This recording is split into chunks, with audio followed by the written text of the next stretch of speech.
Escucharemos a continuación el tema La guerra de la modernidad a nuestros días. El expositor es el señor contraalmirante Carlos Frasch. Es ingeniero en mantenimiento y operación de sistemas navales, es licenciado en sistemas navales y diplomado en estrategia superior.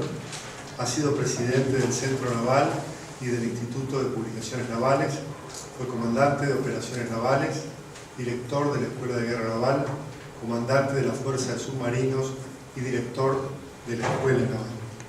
Es profesor de análisis, decisión y planeamiento estratégico y del taller multidisciplinario en la Maestría de Relaciones Internacionales de la Universidad de Buenos Aires y es profesor adjunto de decisión y planeamiento estratégico en la Universidad Nacional de La Plata. Es autor de los siguientes libros: La sociedad posmoderna, desarme o defensa, La paz en crisis, La respuesta del eco y el espíritu militar, Educando al soldado del muro, con el licenciado Ángel Tello, Latinoamérica global, con Enrique Antonini y Ángel Tello, y finalmente La decisión en el caos. Ha sido condecorado por los gobiernos de Brasil y Bolivia. Señor almirante Frasch, la palabra es gracias.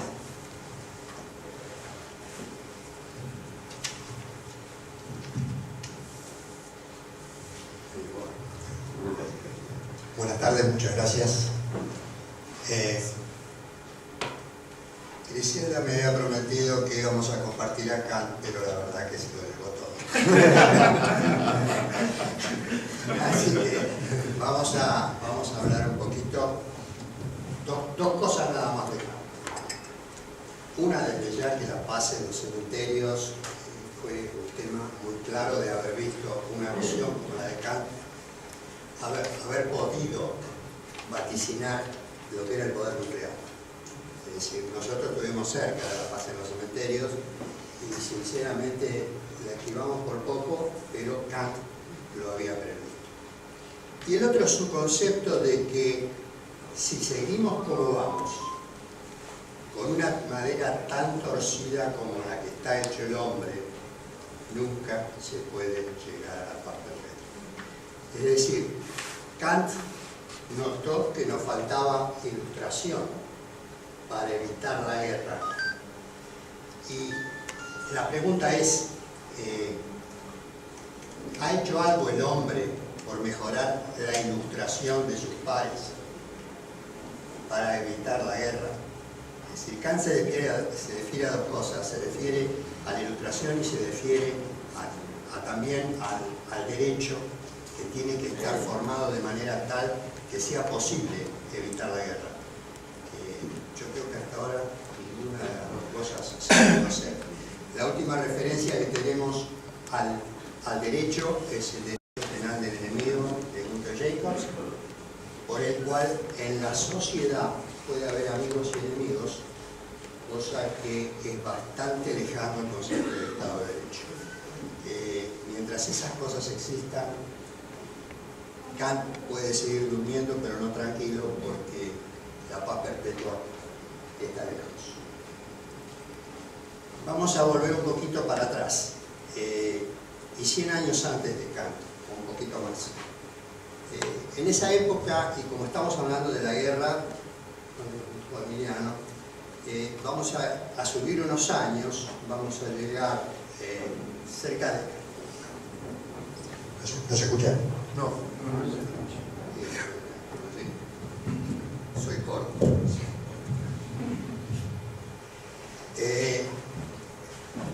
Vamos a llegar a la época.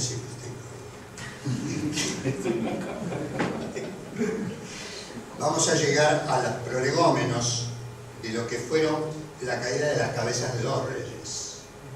Es decir, primero fue Carlos I en Inglaterra y después fue Luis XVI en Francia, después de un proceso bastante largo. Y son dos situaciones totalmente distintas. La academia en Francia había desarrollado el pensamiento y había generado un grupo de personas, sobre todo en ciertos niveles de la burguesía, que hacían ver la imagen de la República como algo positivo. En Inglaterra la situación no era la misma y además estábamos 100 años antes. El enfrentamiento, si bien se llevó en un nivel más elevado, o sea, más ilustrado, porque fue el Parlamento con la monarquía, en Francia surgió de un poco más abajo y hubo participación de todos por decisión de Luis XVI, que convocó a la asamblea, una asamblea que había diseñado Felipe el Hermoso bastantes años atrás. Y esa asamblea estaba compuesta por los miembros de la corte, por la iglesia, por los burgueses y por los, digamos, los trabajadores, para traerlo a nuestra época. La asamblea tenía sus limitaciones, le permitió a Marx años más tarde usar esa izquierda y derecha en una referencia que empleó por primera vez en la introducción a la filosofía del derecho de Hegel. Usó esas mismas palabras y las seguimos teniendo hoy. Estamos hablando de 1830 más o menos, cuando él escribe la introducción, y un poquito después, porque ahí se fue donde había muerto Hegel, él cuando escribe la introducción de la filosofía del derecho de Hegel ya había fallecido. Y su forma de pensar, la forma de pensar las cosas de Hegel, si uno lee la introducción que sigue, porque está la introducción de Marx y el prefacio de Hegel, o el prólogo, perdón, y hay notorias diferencias, es decir, Marx está hablando de algo que va a venir y Hegel está hablando de algo que ya ocurrió. Pero se armó una ligazón entre Marx y Hegel que en realidad nunca existió con Hegel en vida, es decir, sino que por muerte de Hegel.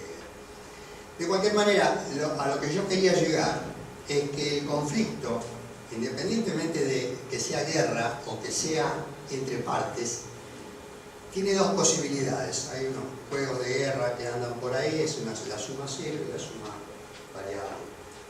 Es decir, el conflicto de suma cero, ustedes lo vieron veo varios que sí lo vieron en películas de los 60, 50, en donde los chicos americanos ponían los autos de frente y corrían, aceleraban a fondo, y el que movía el volante era la gallina. Por eso la suma cero es el juego de la gallina. Es decir, uno se lleva todo y el otro no se lleva nada. Esa es la guerra. El concepto de la guerra, yo si no llego a un acuerdo, quiero llegar a la guerra, es porque quiero todo. No quiero... Se escucha mucho esas palabras últimamente, pero el que va a la guerra va por todo. Esa es una realidad. El que no va por todo, el que quiere hacer un acuerdo, un arreglo, el instituto trata de buscar una suma variable. Y acá aparece la primera gran diferencia, que muestra cómo es la situación el hombre frente al hombre. Es decir, la suma variable, yo para resolver la suma cero me alcanza con la aritmética. Para resolver la suma variable tengo que recurrir a una matriz, porque aparecen más intervinientes. Está definida y el juego se llama el dilema del prisionero. Y el dilema del prisionero ocurre en una cárcel, por supuesto, y hay dos posibles culpables más el guardián. Y entonces lo que cada uno va diciendo va poniendo la situación a favor de él o a favor del otro. Pero en el fondo no se llega a la violencia nunca. Es decir, se resuelve con un convenio entre partes. Pero es bastante difícil llegar a un acuerdo. Creo que están en la economía o en los negocios, saben perfectamente que ponerse de acuerdo con otro cuando hay que repartir dinero es bastante complicado y lleva bastante tiempo de negociación. En Inglaterra los problemas duraron 39 años. Entre que el Parlamento lo declaró culpable de luchar contra su nación, a Carlos I, y apareció el reinado de Carlos II y de María. O sea, y el tema terminó ahí, y hoy seguimos teniendo, con salvo lo que pasó, lo que cambió en el Parlamento, las nuevas funciones del Parlamento y de la monarquía, o sea, el reparto que se hizo, la suma variable, eso fue todo. Es decir, hoy seguimos con el mismo sistema de gobierno, con ciertas modificaciones por el adelanto que tuvieron las épocas. En Francia, bueno, las cabezas, gracias al invento de Monsieur Guillotin, las cabezas rodaron por todos lados. Es decir, terminaba de rodar la cabeza del rey y de la reina y empezaba a rodar la de Robespierre. Es decir, fue un verdadero desconcierto todo el fin de esa parte. Y en ese interín apareció Napoleón, ¿cierto? Obtuvo 2 o 3 victorias y decidió formar un imperio. En el fondo, Napoleón buscó una solución de suma variable. Es decir, él logró no la monarquía, pero sí una monarquía sin dinastía. Es decir, la dinastía de la Victoria. Y a partir de él vivió en base a lo que él sabía hacer, la guerra, durante un periodo determinado. Pero para llegar a la República, que era el sueño de todos los revolucionarios, una revolución que además, vale decirlo, se tomó la Bastilla cuando había 7 prisioneros adentro. 7 personas habían presas cuando se tomó como iniciación de la revolución.